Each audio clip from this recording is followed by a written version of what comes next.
Two balls and a strike to count on Taylor. Reyes fires, swinging a drive, deep left field. It's his way back. Walk the ball. Chris Taylor.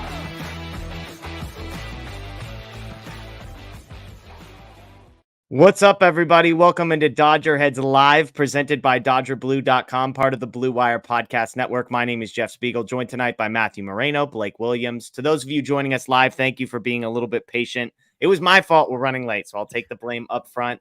But Matt, Blake, I'll start with you, Matt. How we doing? The off season, we're officially on to 2024 on our Sunday night show here.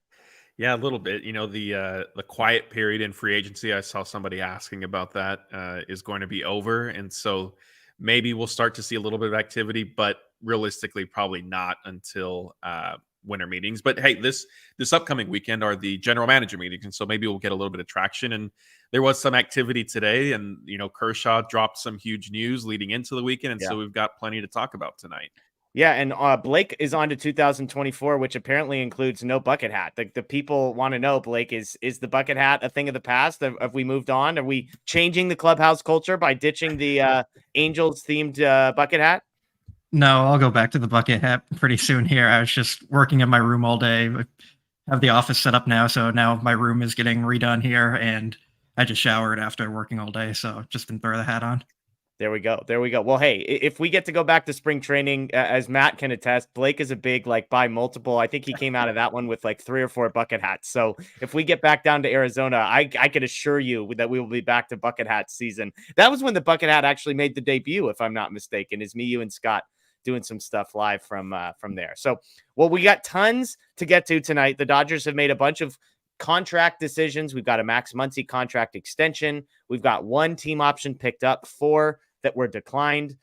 We will talk Clayton Kershaw, shoulder surgery, what that means for the Dodgers, what that means for Kershaw. Is he retiring or not retiring? Seems like we might have an answer to that question. We'll talk Gold Glove disappointment for the Dodgers. We'll talk a little bit of Corbin Burnes rumors, Corey Seager information, some stuff he achieved with the Rangers, and then David Peralta as well, if we've got some time, some contract incentives that he was hit. And then, of course, some questions and answers towards the end. So let's talk about contract moves. And the first thing is the Max Muncy news. And this was breaking news a couple days ago.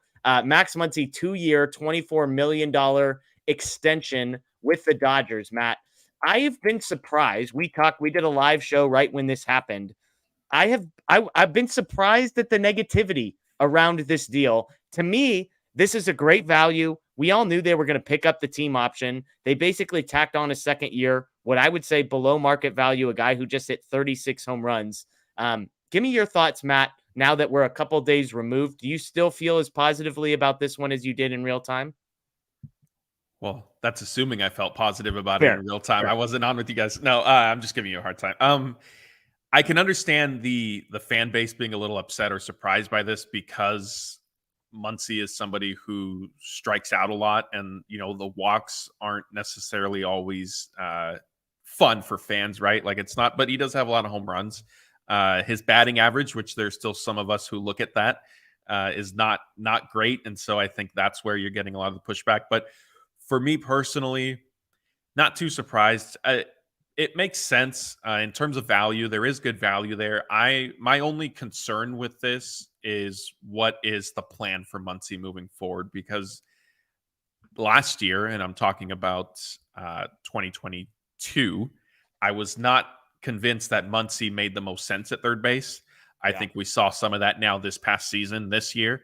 And so if the plan as he continues to get older is to keep him at third base, that would be my worry with the contract. And as much as you might get some value on the offensive side and what he's able to provide, there is still defense. And we saw him, have trouble with relatively routine ground balls on multiple occasions. And so that would only be my kind of concern. Other than that, it makes sense. And, let's not forget that as much as it is just a guaranteed 2-year deal, the Dodgers also have a team option for him for a third year at, I think, $10 million. So that, there's tremendous value and bargain there for them. Blake, this is a guy who just turned 33. Obviously, athleticism still isn't part of the equation for Max Muncy here.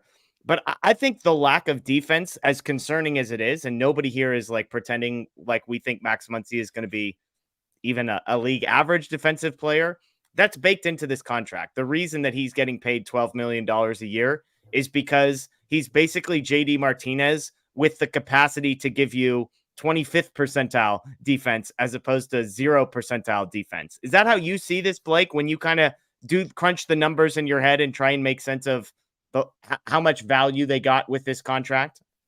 I mean, it's fair to point out his defense, but at the same time, like I said it going into the postseason, I ultimately don't think it matters. Like, they're not going to lose a division series or a championship series because of Max Muncy's defense. And that's kind of where I see them coming from. Like, we saw the Phillies go out there and throw Kyle Schwarber in left field and advance pretty far. Like, I think teams are valuing offense more than defense. And when you can get that offense at a lower rate because of the defense, sometimes you're going to have to take it. And then with Muncy, you're also getting the versatility. Like, if you miss out on Ohtani, which we all hope they don't, then Muncy's probably your DH there. And that's a pretty good backup plan to have if you do miss out on Ohtani. If you don't end up upgrading at third base, Muncy's going to be fine there for a year. If you need him to play second base in a pinch, he can slide over there. If something happens to Freddie Freeman or he just needs a day off, you can move Muncy over there. So it just gives you options, and I think that's something they like. And when you can get him on a contract that's below his market value, it's always a win. He'd probably get 15 plus million on the open market a year if he was a free agent. So getting him for 12 million, like, you just have to take it.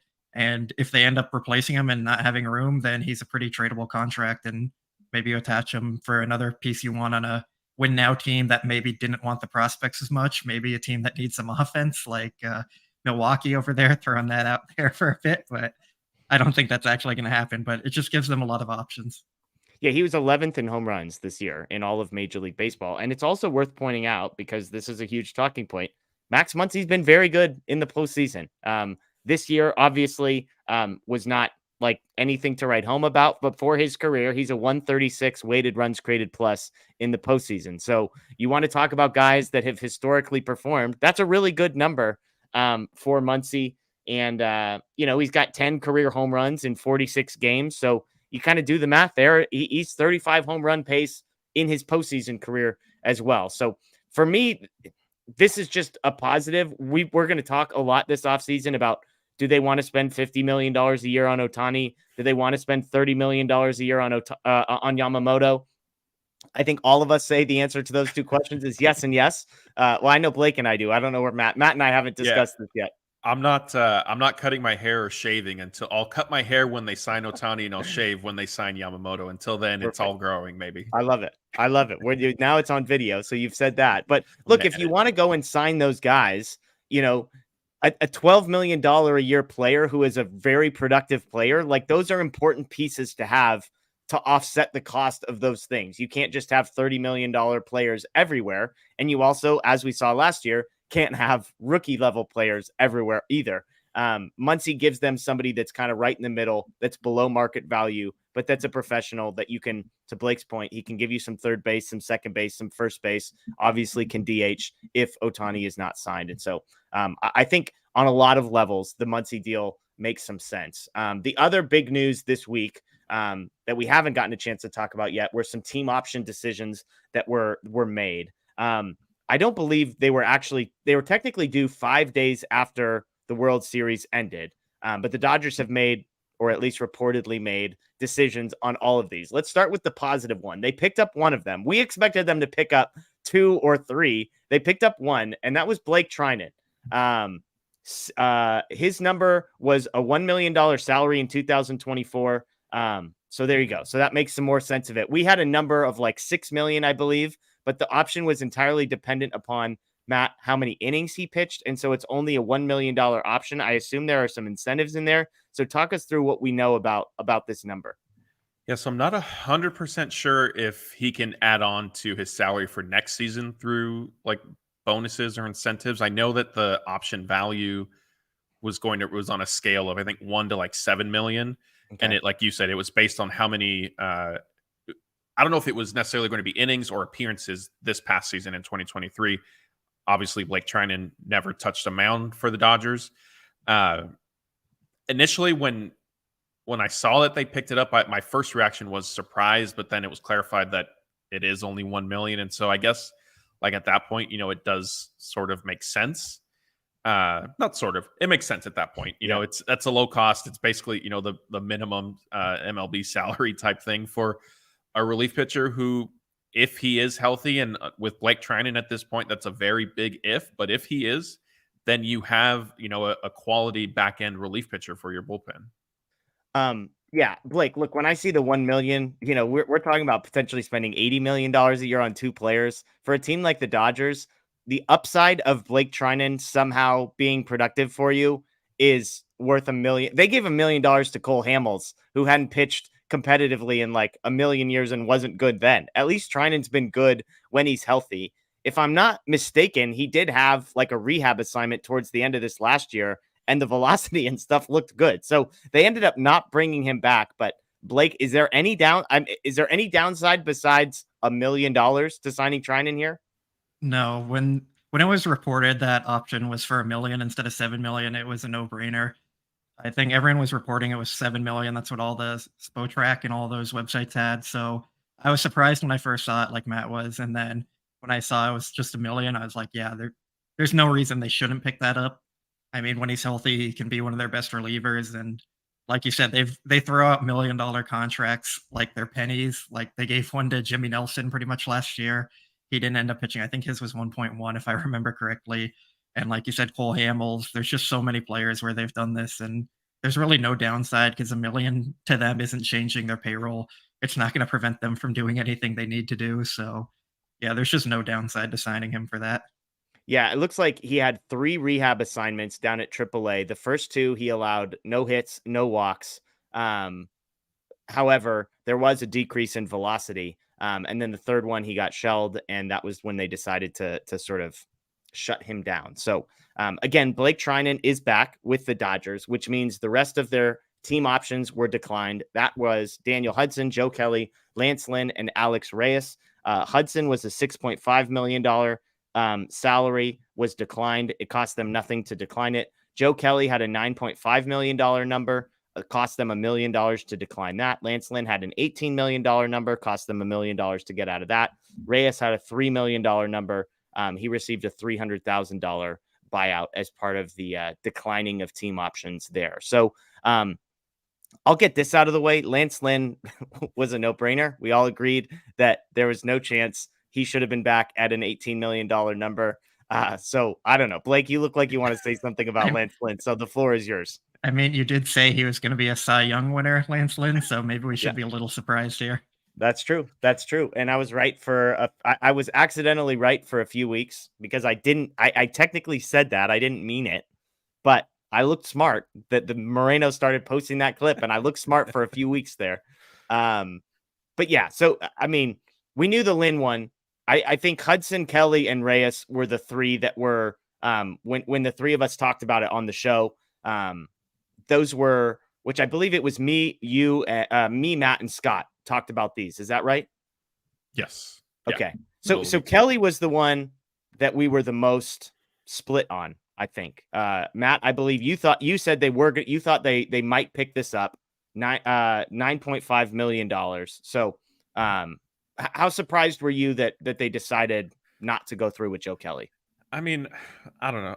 Very little. Only because I think they value kind of they value him, and there's history and a good relationship, I think, for both sides. When you look at the actual number, $9.5 billion, like, yeah, that probably is a lot for a relief pitcher, especially, he has had some trouble staying healthy. Yeah. So from that standpoint, it does make sense. I guess my only concern, and one I know we were kind of talking about it, is I wonder if the market sort of shifts and doesn't necessarily proceed the way the Dodgers might be thinking. Like, are they going to end up in a situation where maybe $9.5 million was not necessarily a bargain, but sort of like quote unquote worth it, if you will? Yeah. But I mean, until we kind of get to that point, look, it's also possible that they could have negotiated some sort of tentative agreement, or, are in the process of working on like a multi-year deal with his agent. And so they decline it for now, and then they get a new contract in place in, a couple days or a couple weeks or whatever it might be. That's where I'm at, Blake. I still expect Joe Kelly to be back with the Dodgers. I just thought $9.5 million for a guy who's going to be 36 halfway through next year, for a guy who had a 4.1 ERA last year, a 6.0 ERA the year before that, who, basically hasn't thrown more than 44 innings in a season since 2019. I like Kelly, the player. I think he's bounced around enough that he probably appreciates being in LA. I know LA appreciates him. This to me feels like he comes back on like a $5 or $6 million deal, maybe with some incentives that could get him back towards 9 if, he throws 55 innings and performs well. Is that where you're at? Would you predict Joe Kelly coming back? Yeah, I think he'll be back, but $9.5 million for him was never going to happen. I would have said there's no chance of that happening with his injury history and just being an older reliever. Like, you could probably get him for 2 years at $9.5 million. So, like, you're doubling his salary to keep him around. Like, I just didn't see that being a possibility for them. Yeah. Like, maybe $4 million or $5 million, he'll come back or something like that, plus the $1 million buyout that gets him to $6 million. So, yeah, I just didn't see it happening. Daniel Hudson, $6.5 million number turned down. Matt, there are reports that he might be retiring. My thing with him was if he's healthy and wants to pitch, that number seems fine to me.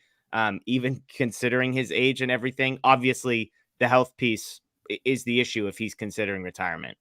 Yeah, I agree with you. And so my guess is, Hudson may not necessarily be have a decision yet on whether or not he's going to pitch next season. And if he is, either, maybe the knee is still kept giving him some trouble. I mean, he obviously never made it back, and there was some hope that he was going to be able to pitch at least late in the season, if not the playoffs. Then that sort of kept getting delayed. And so, it could be that he is looking at retirement. And so that's why, the Dodgers obviously are going to decline this. But I do agree with you. I think if he wants to come back, if he wants to keep pitching, I could see, similar to Joe Kelly, like maybe they end up working something out. And I think it would make sense for both sides. Yeah, Hudson, 27 and a third innings combined over the last 2 years.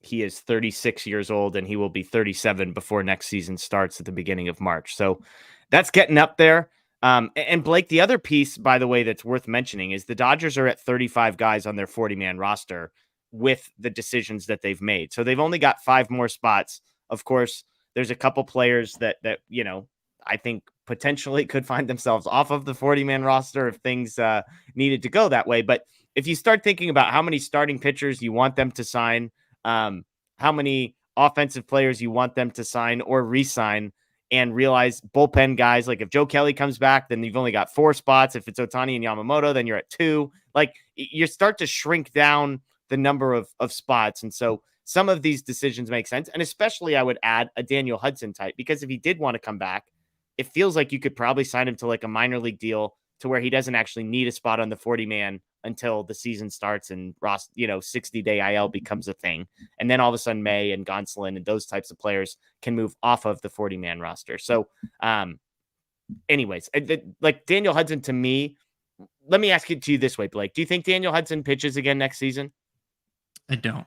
I think he's going to retire, and I don't think they would have picked up his option for $6.5 million, even if he was going to pitch again after the injury problems and all that. Like, just too risky there. So they probably would have tried to get him back on like a minimal deal, like Treinen signed, or a minor league deal, as you pointed out.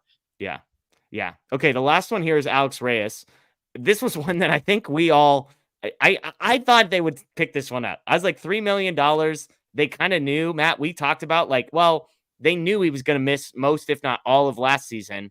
But it's another one of these where they took a gamble, and clearly by the end of the season, whatever they saw from a health perspective or from a performance perspective, they decided even $3 million, Matt, wasn't worth it. Yeah, to me, this decision, it was probably predicated on health and what, like you said, what they've seen with Reyes since signing him, because I didn't expect him to pitch at all in 2023. And so it was like joked on our video with Scott that it was basically the Tommy Kahnle contract, where you sign him for 2 years and the first year is a wash, and you just hope to get some bang for your buck the following season. But with declining Hudson's option, Kelly to not pick up Reyes is at that point, I think, to me, suggests that they have questions or concerns about his health. Yeah. Blake, were you surprised that this Reyes won? I wasn't surprised. Going into it, I felt like they were kind of on the fence of that one, depending on how his health was. But I still think if they wanted him back, they could get him for less than $3 million. So if they see an opportunity to save $1 million or $2 million, they're going to take it. So at this point, he's probably a minor league type signing guy. So if you want him back, just do that instead of paying him the $3 million. But if they were confident in his health, I could have seen them picking that up. Can I point out really quick that it's not lost on me that Blake is cutting the salaries for every relief pitcher right now? Yeah. Given his comments about the bullpen, I feel like that's very targeted and not fair, Blake. I mean, that's how it should be. Every time teams pay a ton of money for relievers, it ends up failing. The Rockies did it a few years back. That's one of the most famous cases. They went out and signed all these relievers and just failed. If you look at last year, the Dodgers, all their high-priced relievers were the guys who were sitting on the IL, and it was Evan Phillips and Brusdar Graterol who were carrying the bullpen there. So don't pay relievers. Just don't do it. I guess Treinen, though, is probably one of the bigger contracts they've given out, and you could make a case that at least the first year or two of that contract was, we're now on to an extension for Treinen of the original contract. And I would say the original contract worked out. Yeah, that's fair. Although they were pretty limited on that one with 2020, and they got a good year in 2021. I'll give them that. So sometimes they work out, I guess, but more often than not, they pretty much fail. As we sit here today, Evan Phillips, Brusdar Graterol, Caleb Ferguson, Yency Almonte, JP Fireeisen, Alex Vesia, Blake Treinen. That's kind of the 7-man group that I think I would pencil in as the major league bullpen. Then, of course, like if Michael Grove or Kyle Hurt, what they decide to do with those guys, are they relievers? Are they going to still keep them to try them out as starters? Factors in. You've got guys like Victor Gonzalez and Gus Varland who are on the 40-man roster. So again, you can see that they've kind of got a 7-man group that isn't a bad group, depending on what you get out of Treinen. The Dodger bullpen was very good for the last 2/3 of last season. And as it stands, most of that group is coming back so far. And you add in a guy like JP Fireeisen, who came in with high expectations. Again, they knew it was going to be a wasted year last year, much to our guy Scott's chagrin, but is expected to be back in 2024, which should be a boost there. So if they added Joe Kelly to that group, then all of a sudden you've got 8 guys plus some young sort of malleable talents, plus, probably 3 guys they'll sign to minor league contracts who will end up contributing at some point. So Blake, I'm looking at that group, and I think it goes without saying that the bullpen is the area of the roster that probably needs the least attention this offseason. Do you agree with that? No, because the bullpen always needs attention. And so you would put it like you would rather go sign bullpen guys than hitters? I mean, I think there's only 3 groups, so somebody's got to be last. If we're talking talent-wise, like you're going to go after the hitters, but they're going to do a lot of work in the bullpen still. They're going to sign more relievers than hitters. So like, if we're just counting Ohtani versus 7 relievers that they end up signing, are you going to say that they did more work on the offense because you got more impact there? Or are you saying they did more work in the bullpen because they signed 7 guys? I mean, they currently don't have how many outfielders do they have? 2. They've got 2 outfielders, and that's assuming Mookie Betts is playing right field. We don't know what the plan is at second base. Obviously, Gavin Lux remains sort of an option at shortstop, an option at second. They've got Miguel Rojas. James Outman, your everyday center fielder. Like I just think they've got more questions to answer in the position players than the bullpen. Matt, where do you stand? I think that is fair. I'm also not necessarily convinced. Like the bullpen, like the names and potential sound great right now, but to borrow a line of thinking from Blake a little bit, like you never necessarily. And Andrew Friedman agrees with Blake, so maybe they're from the cut from the same cloth. You never necessarily know what's going to happen with your bullpen each year. Like it could be, it's so volatile. And so in some sense, I agree. Like the bullpen does sound okay. I would like to see, I saw somebody commenting in here and he slipped my mind, Ryan Brazier, like he didn't have an option, but he is a free agent and he pitched very well for them. So is he somebody that they look to re-sign? And, as much as, maybe there might be interest in retaining Joe Kelly, is it Brazier instead of Kelly, either based on performance or contract value and all that stuff? So, it could go kind of multiple ways. Yeah, absolutely. Absolutely. All right, let's shift gears here a little bit and let's have a conversation about Clayton Kershaw. A big update that came this past week, not one that I would say is overwhelmingly surprising, I don't think, other than we got details to a mystery that we all kind of was the worst kept secret in Major League Baseball. He announced on social media that he will have shoulder surgery that will cost him the beginning of the 2024 season. Left shoulder surgery to repair the glenohumeral ligaments and capsule, for those who are keeping score at home. There are 3 of those that help provide stability, and that's where he's getting some work done. He said he hopes to return around the middle of 2024. So there's kind of a few pieces here. One is he gets the shoulder surgery. No surprise there. He's going to miss the beginning of next year. Again, no surprise there. As a result, by the way, this surgery has already taken place. So he announced it sort of in advance. Anyways, the surgery took place Friday. But he did seem to indicate the surprise, I would say, is that Kershaw plans to pitch in 2024. He said, I can't wait to get back out there. I expect to be back out there in the next summer, which I thought retirement was very much on the table for Kershaw there. And so that was a surprising piece to me. There's a story that came out that many people in the clubhouse reportedly believed that this was Kershaw's last year in Los Angeles. Again, there wasn't a ton of meat on that bone other than just the idea out there. So, Blake, I'll come to you first. Kershaw's having shoulder surgery. He's going to miss the beginning of 2024.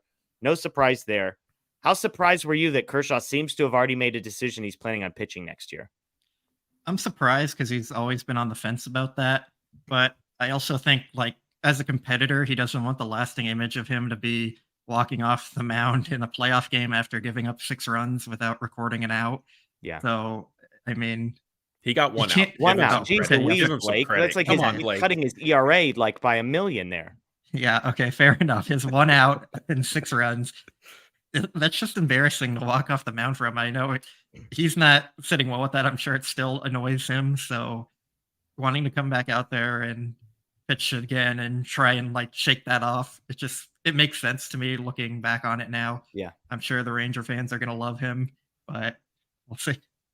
Shocking that Blake goes immediately for the jugular with like the negative Kershaw's gone opinion. Matt, what do you make of this story that people in the clubhouse believed that 2023 was going to be his final one with Los Angeles? It makes sense. And what I'd be curious to know is if that sentiment, and I guess it did say that it was a growing sentiment. So my assumption is that it started to really sink in as Kershaw dealt with this shoulder injury. And that was something like I was open with you guys and saying, hey, like, I don't see him. For me, I'll take it a step further. Like, I didn't see Kershaw pitching next season.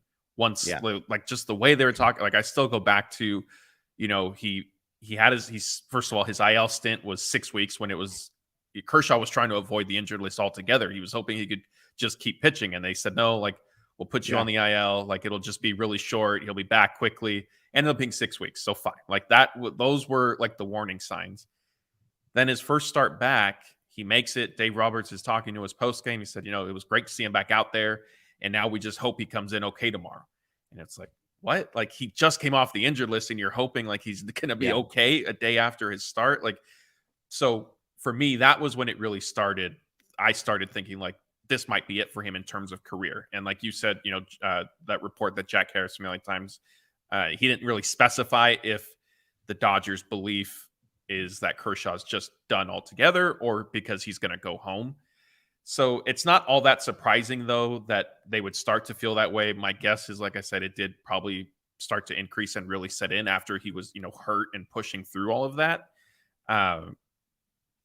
And, you know, I still maintain, I think he's going to end up retiring. Yeah.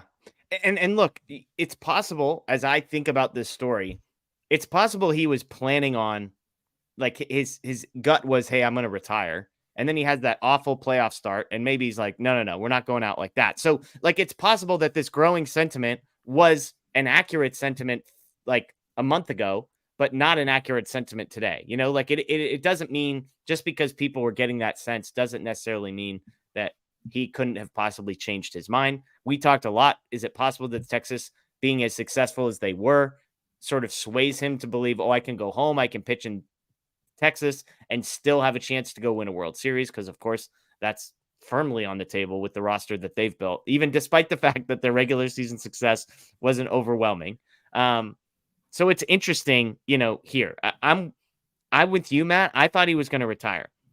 Andy McCullough had a report that he was going to take longer this year to make a decision. And then sooner than we got a decision last year, he apparently already knows that he's going to come back. Now, we say this, he has to recover from this surgery, go through the rehab process. Is it possible that at some point, like 2 months from now, he's like, you know what sounds like awful? Trying to rehab from this and go back and do this whole thing again. So who knows? I mean, the good news is, I guess for the Dodgers is everybody knows the timeline. Like he's not coming back until the middle of next season. So the Dodgers can't really plan one way or the other. It's not like they can just, oh, well, we're just going to re-sign him and like, we'll just plan on having him back. Cause I mean, Matt, isn't it possible that he doesn't even sign with a team until after the season begins? Yeah, that's what I was going to bring up as we continue to discuss this. That's what I'm curious to see now is how does Kershaw approach free agency? Because the way he's approached it the last 2 years of the last two off seasons of just wanting to do 1-year contracts because that's all he wants to commit to, and then he wants to evaluate his future. Yeah, made sense. And so as we do sit here, heading into this weekend when he announced that he had his surgery and that he wants to pitch next year and that it's not going to be until basically the middle point of the season, he doesn't strike me as somebody who is necessarily going to sign with a team right now with that uncertainty.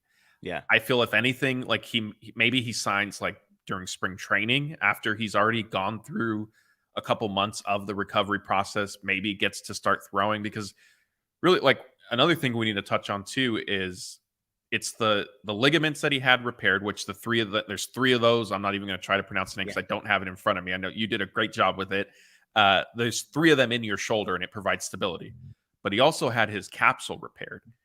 Now, I don't know. I'm not a doctor. I didn't do the operation, obviously, and the details are few and far between. Blake Treinen had a torn capsule in his throwing shoulder as well, which he still has not been able to come back from. And so when I'm thinking about Kershaw's future, like that is also my concern. Is I can understand, like Blake said, from a competitor standpoint, that he doesn't want game 1 of the NLDS to be his final time on the mound, the last pitch he threw. But like realistically, given his age, given how many innings he's already thrown, given that it is like a shoulder surgery for any pitcher can be a little touchy. And then again, when it's his capsule, and we've already seen Blake Treinen, who also is a little bit, closer to the end of his career than the beginning, like Kershaw is, like, is there a guarantee that he's going to come back next season? Yeah. I don't necessarily think so. And so because of all that, circling back to what you asked me, like, does he just wait to sign a contract because he doesn't necessarily want to tie up a team in any sense? Yeah. So Blake, your prediction is he signs with the Rangers? I feel like that. I will say regarding the article Jack Harris wrote, that little paragraph about him probably not coming back and feeling there, it came after it was explaining his friendship with the Rangers and how they've been pursuing them. So I do feel like that was kind of alluding to them, like probably being favorites to sign him there. But if I want to say Kershaw's going to come back and be a Dodger, but like if he has to go through that whole rehab process, I feel like there might be some comfort in he's able to do it and be near his family the whole time. So I'm kind of 50-50 on it. I mean, I want to believe he's staying, but like I also see why he would want to go to Texas. So I guess I'm taking the Scott route here and saying it could be either. Look, he could do his rehab wherever he wants. Like if I'm the Dodgers, it's like, yeah, sure. Do it in Dallas. Like we'll send some people to check in on you. Like that. I don't know. That's not going to be a deal breaker. Matt, if you had to pick a retired Dodger or a Ranger. I think he retires a Dodger, and that's mainly because I don't necessarily see him pitching next season. But Blake brings up a good point. Like if there are different benefits to signing with a team because of, potential access to rehab or facilities and all that, like that could persuade him if he wants to. Like he is facing a long process where he's basically going to be at home. So does he want to just do that, sign with the Rangers because of whatever extra benefit he can get to do while rehabbing? Like that could end up pushing him that way. But I still don't see him wanting to sign with a team just because as much as he's planning to pitch again next year, you can't really bank on that right now. And so I will, unlike Blake and Scott, who's not here, I will hang my hat on one side, and that's he retires as a Dodger. So are you saying he pitches next year or he retires? No, I think he retires just altogether. I think that's where I'm at now. I think he's just going to get 3 or 4 months into this. There's no guarantee you come back from this surgery like any degree of healthy and sort of. I don't doubt his competitiveness. I don't doubt his desire. I just think sometime sometimes time catches up to you. It seems like that was already starting to happen, and that was before a major, like you said, multi-part. There's like 3 or 4 things happening in this one shoulder surgery. All right, we did get a super chat from Jose, so apologies, Jose, that it's taken us a few minutes to get to it, but let's get to this. Would it feel worse if the Dodgers made the World Series and Seager destroyed them? I actually feel better that they lost in the NLDS. Matt, your thoughts? It's funny that he's asking this because this thought did go through my mind as I was watching some of the World Series games and Seager was doing what he was doing. I kind of felt that seeing that happen to the Diamondbacks, that considering the state of the Dodgers pitching and what we sort of saw, the bullpen held its own, that it could have gotten very ugly for the Dodgers. And so that would have been hard to stomach. Yeah. Look, if they're going to lose, I would rather them just lose. Like, probably, like, it doesn't matter to me. If they lose, it's going to suck no matter when they lost. Ironically, like, we'd be having a very different conversation if they had made it all the way to the World Series and then lost, but I don't know. Like, if you told me they were going to lose either way, maybe I feel better about the NLDS. I don't know. It just, like, they lost. It would suck either way. Yeah, well, go ahead, Blake. And I guess quickly I'll add, I don't necessarily feel better or worse. Yeah. But it did, like, definitely, like, the thought of Seager, like, crushing Dodger pitching, like, would have been tough to talk about. Yeah, but like, better than them getting swept in the NLDS, like, I feel like I would probably rather them lose in the World Series. I'll land there because then we wouldn't have the doom and gloom that I don't think is fully appropriate, but that I feel like a lot of people have. So, speaking of doom and gloom, Blake? Yeah, can't we just say they lose in the NLCS so they don't get embarrassed by the Diamondbacks and they at least lose to a good Phillies club there, and then you don't have to have Seager tearing you apart in the World Series? Okay, there you go. Jose, there's your answer. Blake, of course, in true Scott fashion, you give him A or B, and he says, what about 8.5 or something? Just right down the middle. So Blake wants them to lose in the NLCS. I say lose in the World Series. Matt, what did you say? It's all bad. I didn't care. Okay, a loss, it's all like, bad. Yeah, losing in the playoffs is all bad. Jose, thank you very much for the super chat. We appreciate it. Again, if you want to leave a super chat, that will guarantee we will get to your question or your comment, and we will do our best to stop what we are talking about and get straight to it. Let's get to another piece of news that wasn't shocking necessarily, at least not to Blake, but was not what everybody was hoping for. When it came to Gold Glove Awards, the Dodgers were shut out. Christian Walker won at first base for the second year in a row. Freddie Freeman was a finalist, but failed to win. Ian Happ won in left field for his second year in a row. David Peralta, a finalist, but didn't win. Fernando Tatis was the right field Gold Glover. Mookie Betts did not win. And Ha-Sung Kim won the utility award. Mookie Betts, again, a finalist, but did not win. Blake, Betts versus Ha-Sung Kim for the utility award. That was the one we went back and forth on. You said Mookie wasn't going to win. I thought he was. He won the Fielding Bible Award, which, if you ask me, Blake, is the way more legit one of these awards because they recognize that Mookie Betts deserved to be the winner. But you predicted the Dodgers getting shut out, and here you are, correct. I mean, I'm always correct, aren't I? But if we're being serious here, I think the voters got it right with Christian Walker at first base, Tatis in right field, and Kim in the utility spot. I think they got it wrong in left field. I think it should have went to Lourdes Gurriel Jr. with the Diamondbacks, but he wasn't even in the top 3. So then I kind of debated on Rosario or David Peralta there. To put it bluntly, I thought all the left field options were bad options. None of them were very good defensively, but Ian Happ was the worst of them, and he was probably one of the worst defenders in baseball. He just had a good arm, but he didn't have any range or anything, so sure, he had, I think it was 12 outfield assists, but other than that, he was not a good defender. I think he was 7th percentile and outs above average. So that one was just bad. Peralta was kind of good by the eye test. The StatCast metrics didn't love him, and Eddie Rosario was kind of the same way. So, yeah, I think they overall got it right, except for left field. Yeah, Ian Happ was 6th percentile in range or outs above average at -7. 89th percentile for arm value, 53rd percentile for arm strength. So, yeah, look, we talked about this before. Defensive metrics, like, just the shrug emoji, basically trying to like quantify with a number defense. And I'm going to hand it over to the guy who probably thinks even the offensive metrics are doing the exact same thing. So, Matt, what are your thoughts on Ian Happ's outs above average, his defensive run save, and his arm strength value? Yeah, I think for me, defense is where the eye test really has its value more This so is than. where we all agree. This we agree on, Matt.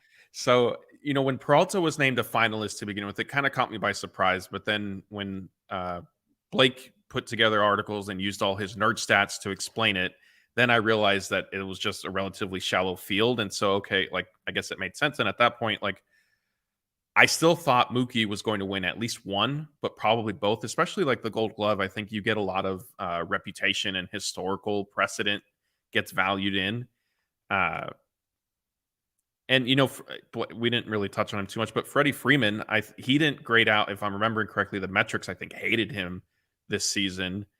And I think he's a very good first baseman defensively. So, like, I was a little surprised to see how poorly he rated in some of the advanced stats that everybody loves to throw out there these days.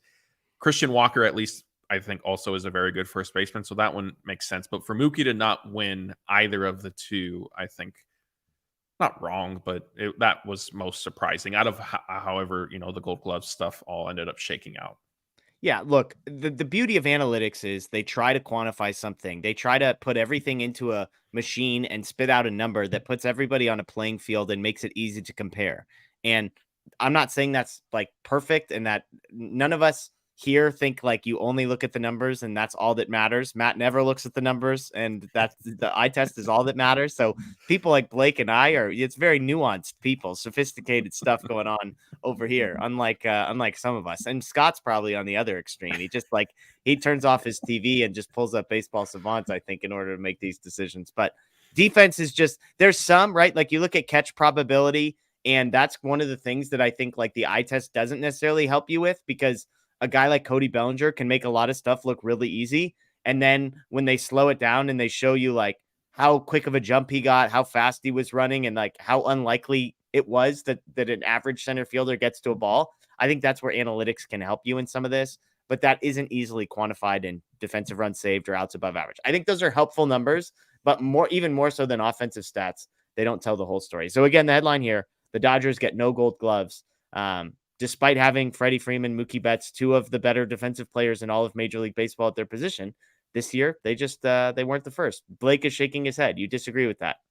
I do. Mookie was about average defensively this year. If we're going by the metrics, like all the metrics, like StatCast metrics, Fangraph metrics. So Tatis was probably one of the best three defenders in baseball. He absolutely deserved that award. And Ha-Seong Kim was very, very good at all three infield positions that are in first base. So I think they definitely deserved it. So, yeah, I mean, I'm not saying they didn't deserve it. I'm just saying the Dodgers have two very, very good defenders. You can disagree with that, which is fine, but they didn't win and they didn't deserve to win this year, which is the thing. So there you go. All right. Shifting gears one more time. Let's talk a little trade rumor. This is the type of thing that we're going to get to talk about a ton over the next 6 or 7 months. Hopefully at some point we talk about a trade that actually gets completed. But there was a rumor that came out that if the Brewers were to be open to trading Corbin Burnes, the Dodgers would be interested. Blake, I'll come to you. Corbin Burnes is a very good pitcher. The Dodgers are in need of very good pitchers. They have lots of young players that they would be open to trading. This feels obvious. I suppose the good news is that somebody that has some level of credibility is saying out loud, what most of us had been thinking, that this is a match that makes some sense. It makes sense unless the Brewers feel like they don't want to trade him to the Dodgers just because they might end up playing in the playoffs, and some teams just don't want to deal with that. Some teams would want to take the best offer, so it depends where the Brewers land there. But I think on paper, it's a very good match. The Dodgers have a few young bats, and the Brewers definitely need offense. The Dodgers could throw in another pitcher that the Brewers might like. So it just makes a lot of sense, especially with the Dodgers' need for an ace and just pitching in general this offseason. Whether it ends up happening, we'll see. I still think they should be on Yamamoto as their top target. Maybe we can be greedy and say both of them and Ohtani. Okay. I mean, I don't think anyone's going to be mad there, right? Yeah. So Jack Harris, Matt, was the one who had this report. The Dodgers are expected to pursue former Cy Young Award winner Corbin Burnes if the Milwaukee Brewers consider trading the ace right-hander ahead of his final year of team control. How would you feel about the Dodgers having to give up some prospects for a guy that's maybe just got 1 year of team control left? I mean, as long as it's not like crazy, and at least like this stuff, It would probably be crazy to get Corbin Burnes. It would unfortunately mean, probably have to be not like Bobby Miller crazy, right. but some guys that you've heard of and that we all like. It wouldn't just be like Michael Bush and, the bunch of guys that we don't have room for. No, of course. I mean, go ahead, Blake. It might be Michael Bush and some other guys. Like, I think you said Burnes has a year left on his contract. Is that right? Like, I think you can kind of look at it as like a Mookie type deal where you get a headliner piece, another solid piece, and then like a throw-in type guy. So I'm not sure we're actually thinking crazy package here if he ends up going on the trade block, actually. I'm just thinking compared to like, obviously the trade deadline, there's more urgency, but what guys cost at the trade deadline was ridiculous. And yet I just think that's kind of the nature. Again, things are probably a little bit more reasonable, but Burnes is like 10x the pitcher of any of the guys who got moved. And obviously Montgomery ended up being very good, but like he was 10x the pitcher of any of the guys who got moved. And those were crazy prices. So Matt, didn't mean to cut you off. No, it's fine. I mean, I think if you're asking me if I'd be okay with the Dodgers giving up more than they did for Joe Kelly and Lance Lynn, my answer is yes. And, I mean, if it was Gavin Stone and Michael Bush and like a lottery ticket, like, would you do that, Matt? Oh, in a heartbeat. Blake, you'd do that? I think it's fair, and I'd probably end up doing it maybe a little on the heavy side with the contract and some of his decline this year. Just depends how they feel on him. Okay. I think especially so for me, like Bush is the Dodgers, I think, biggest trade chip from a standpoint of like maybe potential and hype and notoriety and some that they're willing to give up. That they're willing to part with. Yes. Thank you. But like I was on here at the trade deadline during the season saying like I think the Dodgers made a huge mistake by not trading him for anything kind of of substance because they very clearly do not have a spot for him. And I don't necessarily see that changing going into next season. And I don't know if his value is ever going to be higher than it was this year. Yeah. So, if Bush can get Bush and you said Gavin Stone and, something else can get you a Corbin Burnes, I think that's fair. And I do it. And, obviously, to Blake's point, I think he highlighted it correctly. And, maybe the Brewers are going to be a little reluctant if they're trading with the Dodgers because of October implications. But I would push back and say they're potentially about to lose their manager. And if they're trading Corbin Burnes, they're definitely not making the playoffs, I don't think, at that point. So that, could end up working in the Dodgers' favor. But, it's these trade stuff. It's interesting. It's fun for us to discuss and say like, that would be great for the Dodgers or, this, that, and the other. But ultimately, interest is probably going to be widespread, and that could end up increasing, the either number of prospects or the quality of prospects that the Dodgers have to give up. And then we could be sitting here saying, well, no, wait a minute, our answer has changed. Would you give up Emmett Sheehan? No. So, I mean, Blake, that's a hard no for you, right? It's a soft no. I could probably be talked into it. Maybe if it was like straight up, I'd do it. But Matt said the Brewers need a manager. Maybe we package Dave Roberts or Danny Lehman or you're just Bob Guerin into that deal. Pandering to the people right now, Blake. You don't even believe these things, but you're just like, I'm just going to throw this out there. I'm going to get the people on my side. I know exactly what you're doing here. I mean, would you not trade Dave Roberts for Corbin Burnes? Straight up? Sure. Yeah, I'm interested in a straight up trade of those two, but that's much more than that. I'm not sure. Gabe Kapler is there for the hiring. He's just waiting for the call. You got a replacement right there. There you go. All right, let's talk Corey Seager, everybody's favorite non-Dodger, earns his place in Major League history this past week. He becomes one of 4 players to win multiple World Series MVP awards. He's the only player to win the World Series MVP in both leagues. I love that stat because it's almost like who cares? Like, why is it special that you did it in the AL and the NL? If you did it twice, that's remarkable. And, other guys have done it on multiple teams, I would imagine, based on the way that stat is worded. But anyways, obviously another great year from Corey Seager in the postseason. I said as soon as the Dodgers lost, that was the team I thought was going to win and that I wanted to win. there was that weird moment at the press conference right after he won the World Series when he was asked about the Dodgers not re-signing him. That was just bizarre and weird and just a dumb question asked of him. But Matt, what do you make of kind of the week and a half that Corey Seager had and where he stands in history now?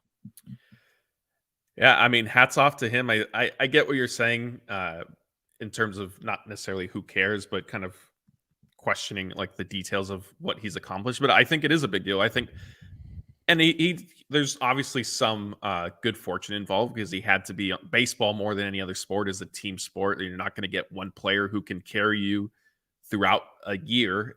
Maybe in October for a couple months, we've seen for a couple weeks, we've seen that.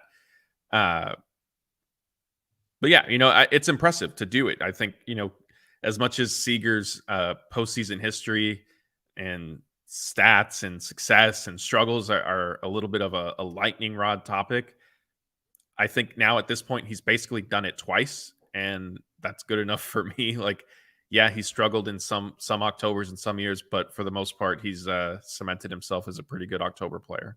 Yeah. Let's jump to a super chat from our friend Laura. Thank you, Laura. On the topic of Corey Seager, she asked, what did you think of the Seager Betts exchange at the World Series? Do you think there was something behind it? It was weird. Fans are speculating on this thing. Matt, I'll come to you. Do you know what sort of interaction we're talking about here? And do you have an opinion on it?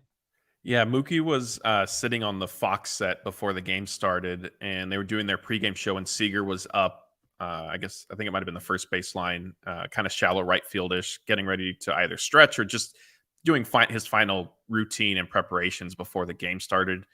And I think David Ortiz might have started calling him first, and then Mookie was like shouting his name, and they were on live TV. And Seager ended up hearing, I don't know if it was Mookie or David Ortiz, kind of turned, and I don't know if Mookie tried calling him over or one of them did, and Seager kind of like waved him off. It was funny, a little awkward to be happening on live TV, but also like I'm not reading anything into it. I think Seager, similar to Kershaw, and we've seen a ton of stories that have come out both during the playoffs and since the World Series. He's a very routine-oriented player, and he's locked into what he does and his preparation. And I don't blame him. If somebody was calling me over kind of trying to get an interview right before a World Series game is starting, I mean, frankly, right before any game is starting, like I'm not going to give them the time of day. Yeah.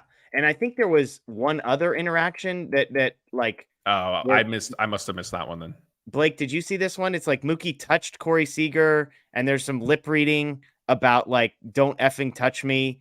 And like nobody really knows if Corey Seager was just joking around or if he was being serious. It seemed Seager to me seems like a dry humor sort of a guy. Like he seems like the type of guy who could very easily sort of do a, hey, don't effing touch me, pretending like he's serious, but that's kind of his sense of humor. He's not like the overly gregarious type of player. And I'm also like, the way I interpret it, and maybe I'm way off, is like, if he and Mookie really had beef, I don't think Mookie would be doing all of these things to like put himself in situations and forcing Seager to like have these awkward I don't know. Blake, what do you have a real opinion here? I don't have a strong opinion on this. I kind of agree what you said. Like if there was a beef, I don't think Mookie would be going out of his way to annoy Seager or anything. So I didn't see the second interaction. I saw kind of the first one. I didn't put too much thought into it or like think much of it. It just seemed like something awkward that happened, like Seager was getting ready or whatever. So yeah, I really don't have any strong thoughts on this at all. Yeah, it looks like it was after game 3. Both guys were on the field talking. And again, I think there was some lip reading in which Mookie kind of pokes him and he says, don't effing touch me. So maybe he said that. And so think about the steps here. Step 1 is you've got to get the lip reading right. Step 2 is then you're guessing if you've gotten the lip reading right, like what the tone was and the attitude of it. So I don't know. I mean, I just don't see how those two guys could have possibly hated each other. Like they just seem like two guys that everybody seems to get along with.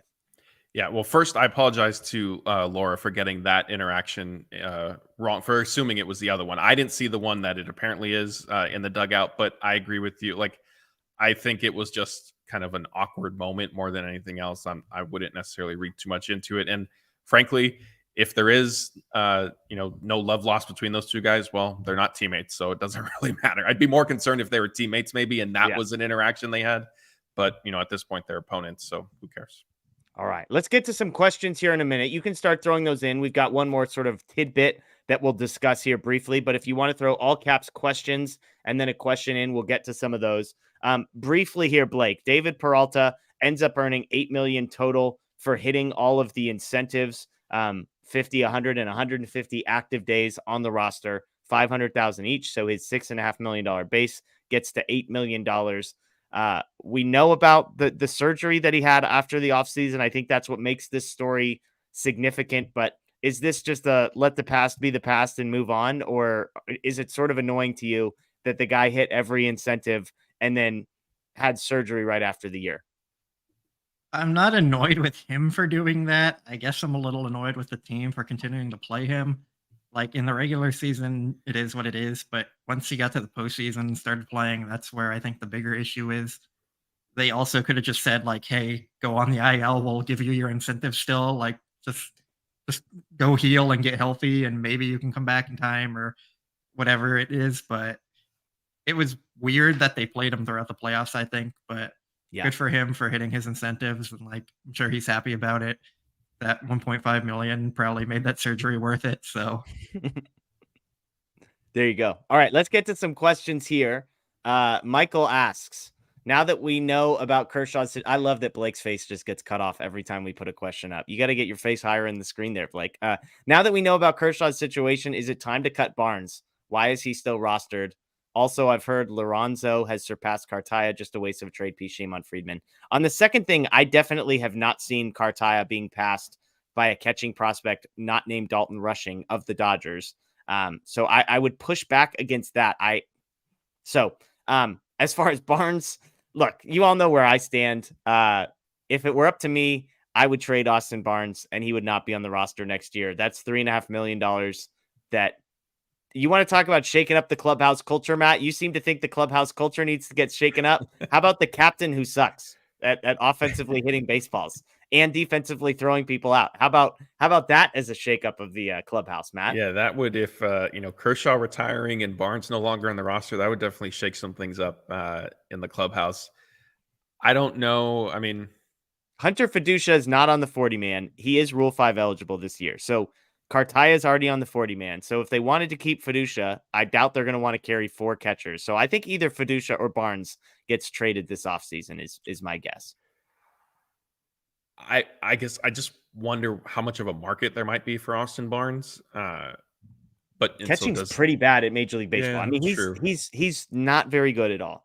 But the talent at catcher got better. I would say it's better now than it was a couple of years ago. But what was it? A year and a half ago, we were talking about like, hey, as bad as Austin Burnes is, he's still probably a top 20 catcher. Blake, should Austin Burnes be on the team next year?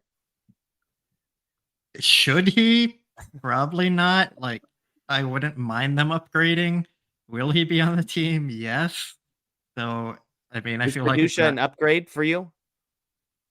Probably, but we haven't seen him like consistently play at the major league level. He could end up being worse for all we know. Yeah. I kind of have some doubts about that, but we really don't know.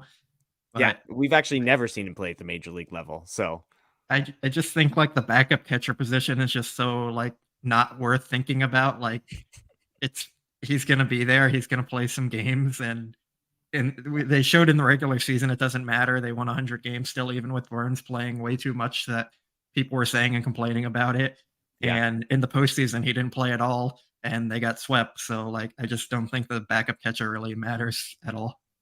Ivy wants to know, Blake, whose signatures are on the jersey? So Mac Jones, Josh McDaniels, who else is on signing there? There's a lot there. I don't know them all. I know Oral Hershiser's on there. I can post a picture to Twitter and anyone who knows one can like break it down. But yeah, there's a lot I don't know on there. That's awesome. That's awesome. Matt, you might have some answers here. Oh, Shiva wants to know any truth to a rumor that Dino Ebel has been talking to the Angels about their manager position? I don't know if he's spoken to them. I think she's referencing a John Heyman report, and my reading or understanding of it was that Dino might be somebody they consider interviewing along with some other candidates, but I'm not 100% sure if they've actually like had any sort of meeting yet. Danielle wants to know, what about Jun-Hoo Lee for the Dodgers? I am not familiar with Lee. Blake, does this name ring any bells to you? I think he's a center fielder at 25, right? Yeah, I was going to say outfielder, so that I think we're on the right path. Yeah, I mean, I think KBO, it was KBO player. Mm-hmm. Yeah, I think I saw a report about him being the second best center fielder on the market behind Bellinger. So I don't see the Dodgers necessarily being in that position to target someone like that. Since they have James Outman and Mookie Betts out there, they probably just need to add one like left fielder and then another like Jason Hayward type. So I don't think Lee is going to be an option there. If he's ranked behind Cody Bellinger in the free agent center fielder rankings, then I'm not interested. Exactly. Why go after the second best center fielder when the best one is sitting right there? Just bring him home. Yeah, that's not what I was saying. Just to be clear, I was saying something very different there. Ederico wants to know, who between Ohtani and Yamamoto makes the most sensible signing? I'm picking Yamamoto because of the injury. The Ohtani side feels more of an appease to the fans. Projections here have Yamamoto. I believe the latest projections have kept going up on Yamamoto. Shocking. I saw, I believe it was Jim Bowden, 7 years, $210 million for Yamamoto. So $30 million a year for 7 years for Yamamoto, 25-year-old starting pitcher. And then Ohtani is like 10 years, 500 million with incentives that could take it to like 600 million. So which of those two makes the most sense? Blake, you've kind of answered this. You have Yamamoto number 1 on your priorities list, right? I have them 1A and 1B. Okay, well, who's 1A? Ohtani is 1A simply because I think Ohtani is a generational player that we're never going to really see again. And when you have the opportunity to bring that type of player into your organization, you have to take it. Yamamoto is a very, very good pitcher, and they definitely need pitching. So you can say Yamamoto might be the bigger pure need for the team. But if you have the opportunity to get Ohtani, you have to get Ohtani. I don't think there's really a debate to that. Like, he might go down as the greatest baseball player of all time, and he's a free agent that you have the opportunity to sign. Like, you have to do that. You can go trade for Corbin Burnes if you need a pitcher, or you can sign Eduardo Rodriguez and see if he'll actually end up accepting that. Or you can find other pitchers. You can't find other Ohtanis. Yeah. Yeah, I mean, look, whoever signs Ohtani next is probably the team that he will be remembered throughout Major League history for being on. Like, if he signs a 10-year contract, that's going to be like who he's remembered as. Also because it's the Angels the first time around, and everyone will forget them very quickly.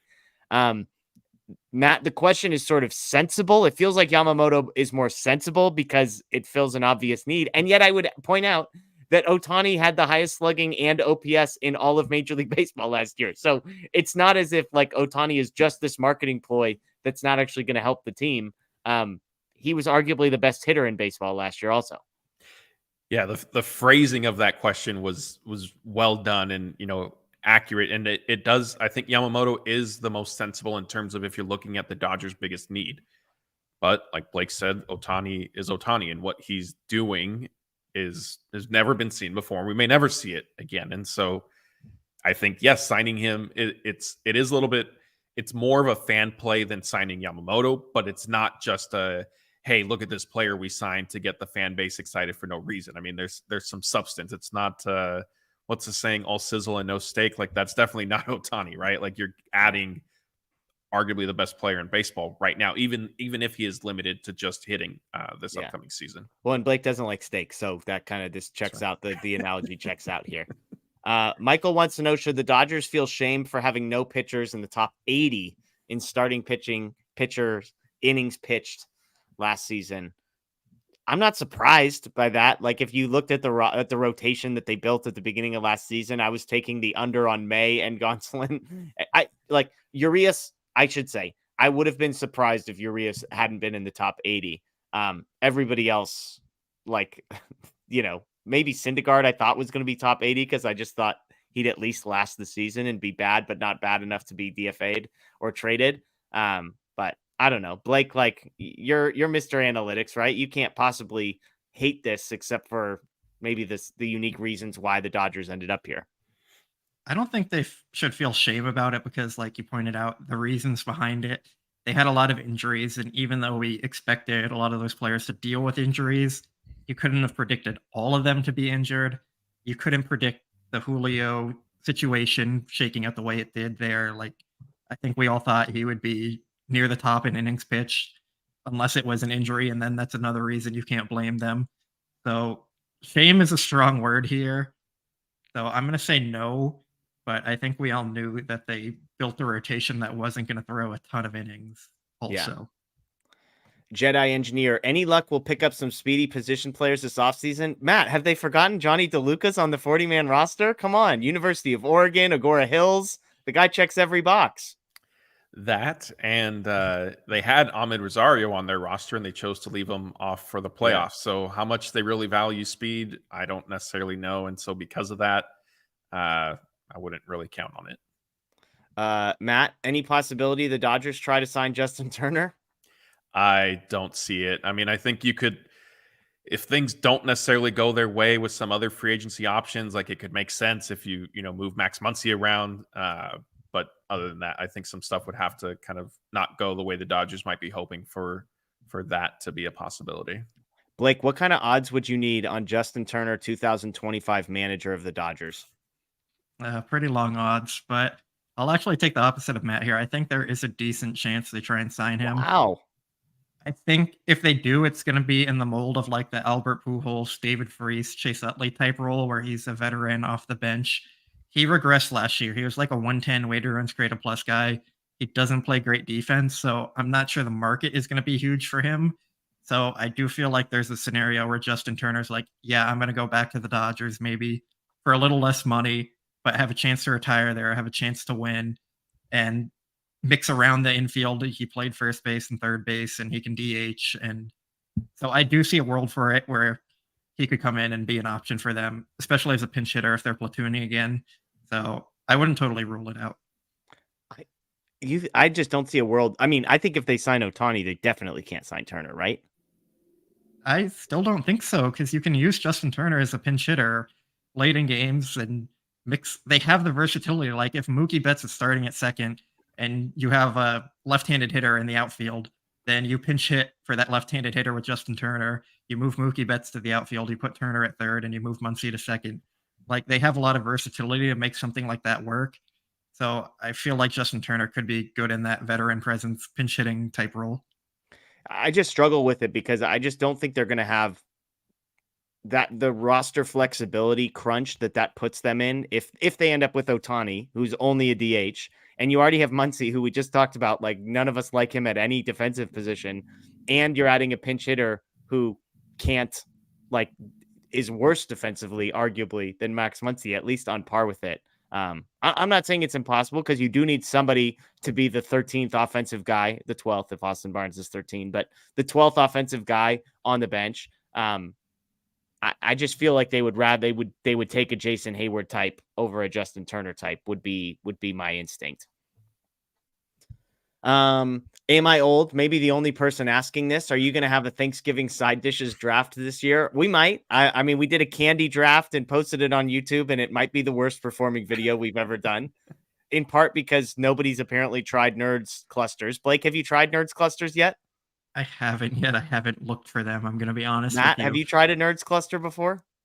No, not yet. I had the ropes one. Yeah. So I've done that. I haven't done the cluster. Yeah. I forgot. I meant to do it and then.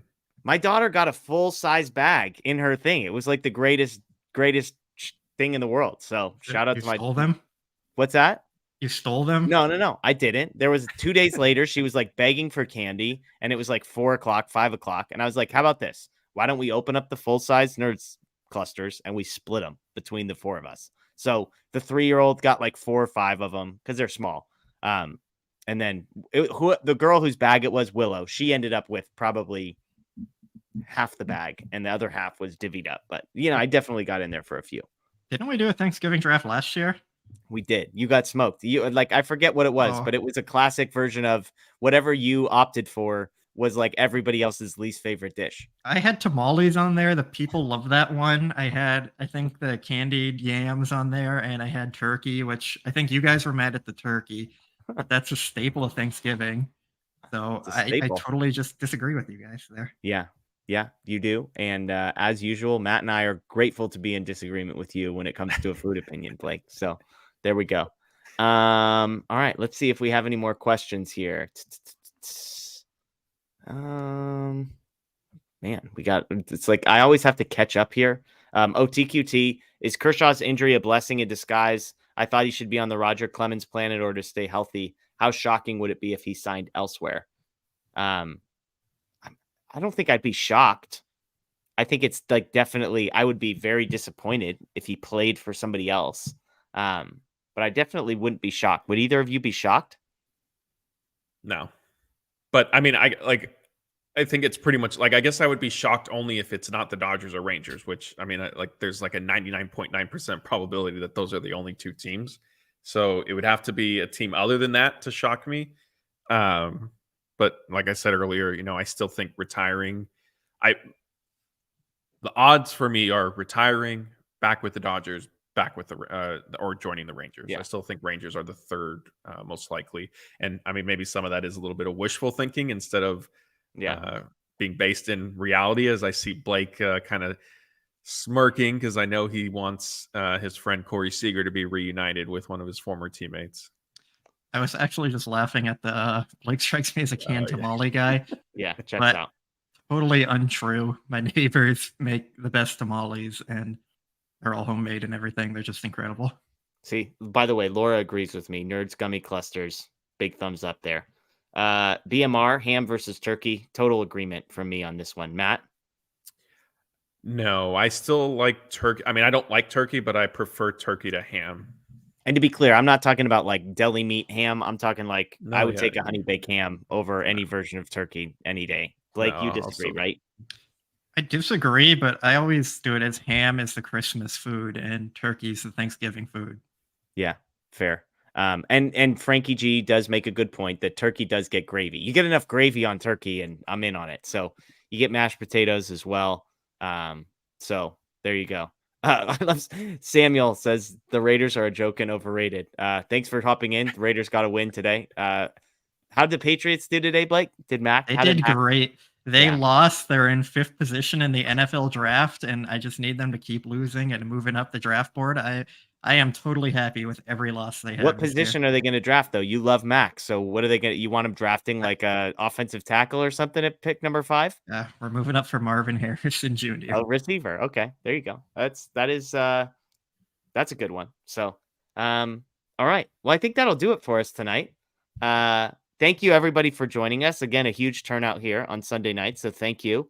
A programming note, we do this every Sunday night. There's a pretty good chance that next Sunday is still going to happen, but it's going to be a little bit later. We've got a time conflict that we're going to work around. So rather than canceling the show, we figure we'll probably just do it around 9 o'clock. So we could have timed that up with daylight savings, and that would have been a nice thing. But for what it's worth, the small storyline for why we were late tonight. So one of my side jobs that I do is I help out with the Portland Timbers and the Portland Thorns, who are the NWSL team up here in Portland, the Women's Soccer League, if you're unfamiliar.